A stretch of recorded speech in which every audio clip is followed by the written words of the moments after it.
She slapped me across the face hard, open-palmed, deliberate. The room fell silent. Her birthday dinner, her friends, her family, me red-shaked and exposed under the soft chandelier light. I didn't say a word. I just stood up, straightened my jacket, and walked out. No suitcase, no protest, no goodbye, just vanished. 5 years ago, I thought I knew her. Elaine, sharp-witted, confident, radiant in that way that pulled eyes wherever she walked. I loved her like a man drowning in a storm loves the raft that saves him. She said I was her calm in the chaos. I believed her. We built everything together. Late nights planning her fashion boutique. I cashed out my inheritance to fund it. We didn't have a prenup. I didn't think love needed one. I should have known. The slap wasn't random. It was calculated like she wanted an audience. Later, I learned it was her way of ending the show. A humiliating final act. What followed were whispers I didn't get to defend myself against. She told them I'd cheated, drained her savings, hit her. None of it true. I slept in a rental car that night.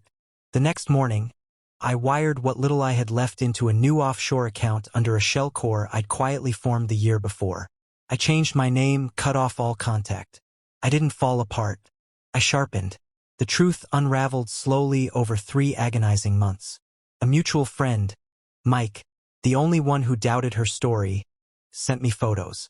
Her in the arms of her silent investor, her lawyer, her lover. 2 months before the slap, she transferred every asset from our joint account into one under her name. The slap wasn't revenge. It was closure. Her closure. Mine would take longer. The first year was hell, but pain when fed carefully becomes discipline.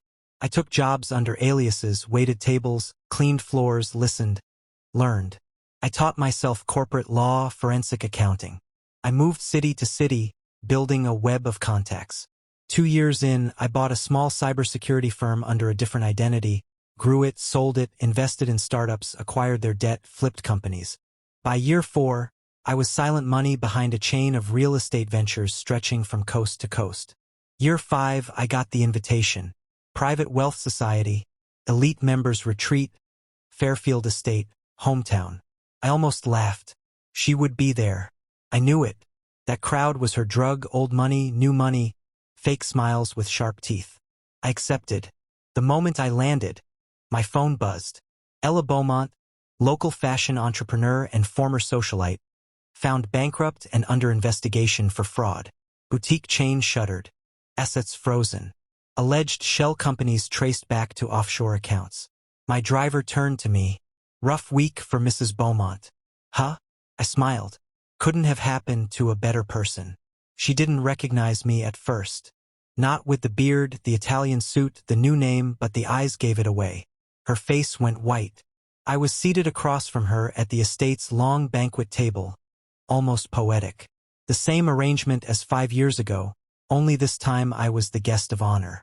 Luca Brandt, the host, toasted serial investor tech whisperer, the man who bought half of Tay's Group in a single weekend. Tay's Group, the shell core that acquired her boutique's parent company 2 years ago. She lost everything and never saw the knife. When she cornered me after dinner, she looked like a ghost. Oh, it's you did this. I leaned in calm quiet. You destroyed me. No, I said you did that. I just gave you the rope. She trembled. But I wasn't done. I slid a thin folder into her hands. Court documents, evidence trails, tax violations, all sourced legally, all orchestrated patiently, all pointing to her signature. You signed it all.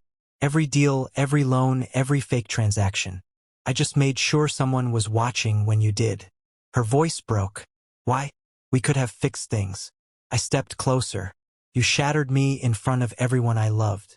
You stole my name, my money, my dignity. This was just balance. 2 days later, the story broke. News outlets flooded with details. Her designer friends dropped her. Sponsors pulled out. Turns out people who thrive on image don't survive disgrace. I walked the streets of my hometown that night, hands in pockets, coat flapping in the cold wind. No victory laps, no applause, just silence, just peace. Some scars don't fade. I see her handprint sometimes when I close my eyes. But now it doesn't sting. It reminds me of the man I became. The one who waits. The one who plans. The the one you never see coming. Revenge isn't loud. It's a whisper in a boardroom, a signature on a contract, a man you thought you erased, buying your downfall one piece at a time.